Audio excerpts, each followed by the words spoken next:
ڕێز و سڵاو بۆیەوە بینەرانی خۆشەویستی تەلەڤیزیۆنی کۆمەڵە بە یارمەتی هاوڕێیانی هاوکار ماتوینێتەوە خزمەتتان بۆ پێشکەشکردنی گەشتی هەواڵەکانی سەر لە بەیانی ئەمڕۆی سێشەمە. سەرەتا سەردێڕی چەند هەواڵ. بەڕێوەچوونی ڕێوڕەسمی چلەی گیانبەختکردوانی ژینگەی کوردستان لە حەسەناوای سنە. ناڕەزایەتی خانەنشینکراوانی مخابەرات لە کوردستان و ئێران. ئازادی کاتی دوو هاوڵاتی لە شارەکانی سەقز و سەردەشت. بەیاننامەی 33 ڕێکخراوەی سربەخۆی ژنانی ئێرانی بۆ پشتیوانی لە شەریفە محەممەدی و بەردەوامی مانگرتنی کرێکارانی شرکەتی ئاڵۆمنیۆمی ئاراک.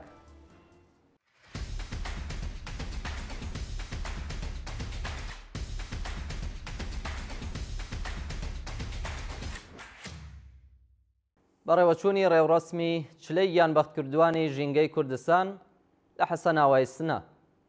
ڕۆژەی دووشەمە ڕێکەوتی هەفتەی خەرمانانی 1404 هەتاوی ڕێوڕەسمی چلەی گیانبەختکردنی سێ ژینگە پارێزی کوردستان بە بەشداری بەرینی خەڵک و بنەماڵەی ئەو گیانبەختکردوانە لە شارۆچکەی حەسەناوای سنە بەڕێوەچوو.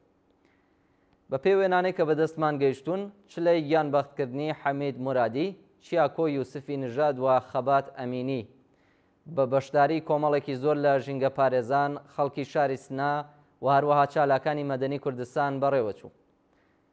بەشداربووانی ئەو مەراسمە جەختیان لەسەرەوە کردەوە کە هەموو کات هەوڵی پاراستنی ژینگەی کوردستان بدەن و پەیمانیان لەگەڵ ئەو ئازیزانە نوێ کردەوە.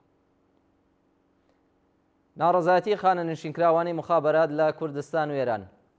ڕۆژی دووشەمە ڕێکەوتی هەفتەی خەرمانان خانەنشینکراوانی مخابەرات لە پارێزگاکانی سنە، ئیسفەهان، تاران، کرماشان، تەورێز، گیلان، ڕەشت و ژمارەیەکی دیکە لە شارەکانی ئێران کۆبوونەوە. بە وتەی ناڕازیان تەعاونی سوپای پاسداران بە بارەگای بەڕێوەبردنی فەرمانی خومەینی کە وەکو پشکی شرکەتی مخابەرات دەستنیشان کراون بە ساڵانە مافی خانەنشینکراوانی مخابەراتیان بن پێ کردووە و وەڵامی داخوازیەکانیان نادەن.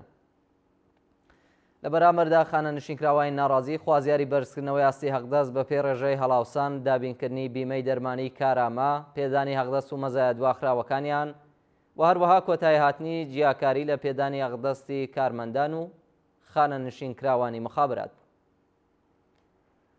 ناڕەزایەتی کرێکارانی شرکەتی پویانەخی ئیلام. ڕۆژی ڕابردوو کرێکارانی شرکەتی پویانەخ لە شاری ئیلام دژ بە پێنەدانی هەقدەستە دواخراوەکانیان کۆبوونەتەوە و دەستیان لە کار کێشاوەتەوە. بەشداربوانی کۆبوونەوەیە بە وتنەوەی دروشم دژ بە گەندەڵی بەرپرسانی وواحدە و هەروەها جیاکاری لە هەقدەستەکاندا، خوازیاری یەکلایکردنەوەی چارەنووسی کرێکارانی ئەو شرکەتە، دابینکردنی ئەمنیەتی پیشەیی، پێدانی هەقدەست و مەزایە دواخراوەکانیان، بەرزکردنەوەی ئاستی هەقدەست بە پێی ڕێژەی هەڵاوسان و هەروەها بایەخدانی بەرپرسانی واحدە و ڕژیمی کۆماری ئیسلامی بە داخوازیەکانیان. ئازادی کاتی دوو هاوڵاتی لە شارەکانی سەقز و سەردەشت. لە ڕۆژانی ڕابردوودا دوو هاوڵاتی دەست بەسەرکراو لە شاری سەقز و گوندی سیسێری سەر بە شاری سەردەشت بە دانانی بارمتە بە شێوازێکی کاتی ئازاد کراون.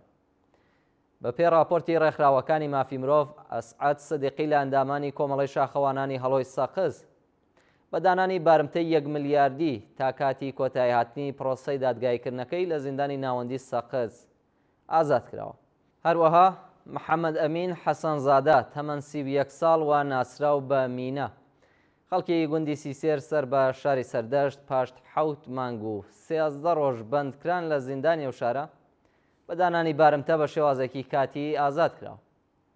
ناوبراو ڕێکەوتی دوی ڕێبەندانی ساڵی 1403 هەتاوی لەلایەن هێزەکانی ئیدارەی دڵاتی شاری سەردەشتەوە ئێرشکرایە سەر ماڵەکەی بووە بەبێ بەڵگەی قەزایی دەست بەسەر کراوە.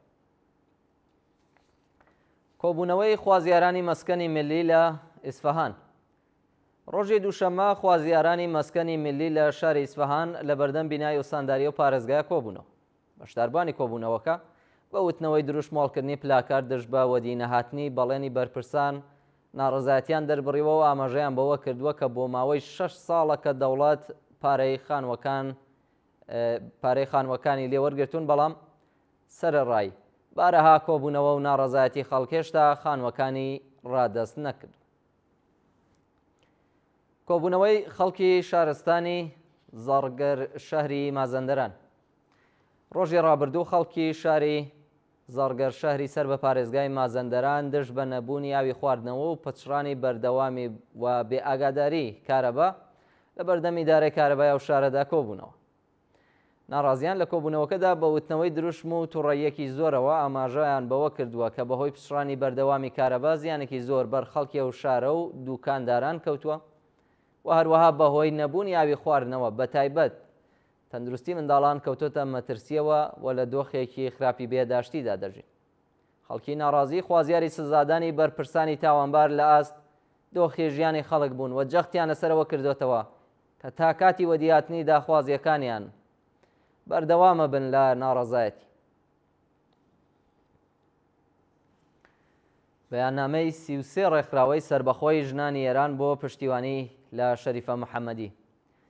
ڕۆژی ڕابردوو 33 ڕێکخراوەی سربەخۆی ژنانی ئێران لە جیهان لە بەیاننامەیەکدا خوازیاری هەڵوەشانەوەی حکمی ئەعدامی شەریفە محەممەدی و ئازادی دەستبەجێی ئەو بەندکراوە بوو. لە بەیاننامەیەکدا سەرەڕای داخوازی بۆ هەڵوەشانەوەی حکمی و چالاکە کرێکاریە جەخت لەسەرەوە کراوەتەوە کە سەپاندنی حکمی ئەعدام بەسەر شەریفە محەممەدی بە تەواوەتی نایاساییە و تۆڵەسەدنەوەی ڕژیمی کۆماری ئیسلامی لەو ژنانەیە کە دژ بە جیاکاری جنسیەتی و نابەرابەری خەبات دەکەن. لە بەردەوامی بەیاننامەکەدا ئاماژە بەوە کراوە کە سەپاندنی ئەم حکومە بەسەرە و چالاکوانە بەهۆی چالاکیە مەدەنی و سنفیەکانی ژێر پێخستنی مافی سەرەتایی هەموو مرۆڤێکە و پێویستە نەک تەنیا حکمی ئەعدامی ئەو بەندکراوە بەڵکو و حکمی ئەعدامی هەموو بەندکراوانی سیاسی و عەقیدەتی هەڵبوەشێندرێتەوە. و دوایین هەواڵمان سەبارەتە بە بەردەوامی مانگرتنی کرێکارانی شرکەتی ئاڵۆمینیۆمی عێراق. ڕۆژی دووشەممە ڕێکەوتی هەفتەی خەرمانانی 1404 هەتاوی کرێکارانی شرکەتی ئاڵۆمینیۆمی عێراق لە 41مین ڕۆژدا بەردەوامیان بە مانگرتنەکەیاندا و جەختیان لەسەرەوە کردەوە کە تا کاتی وەدیاتنی داخوازیەکانیان بەردەوام دەمێننەوە.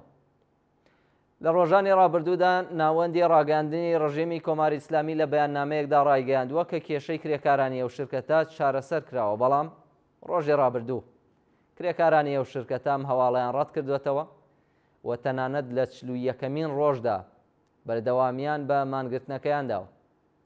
کرێکارانی ناڕازی خوازیاری بەرزکردنەوەی ئاستی ئەقدەست، دابینکردنی بیمەی دەرمانی، ئیمکاناتی ڕەفاهی و ئیمەنی شوێنی کار، پێدانی ئەقدەست و مەزایە دواخراوەکانیان و هەروەها لابردنی جیاکاری لە پێدانی ئەقدەست بوو. بینەرانی خۆشەویست، گەشتی هەواڵەکانی ئەمڕۆتان پێشکەش کرا. کات و ساتێکی خۆش بۆ هەموو لایەک.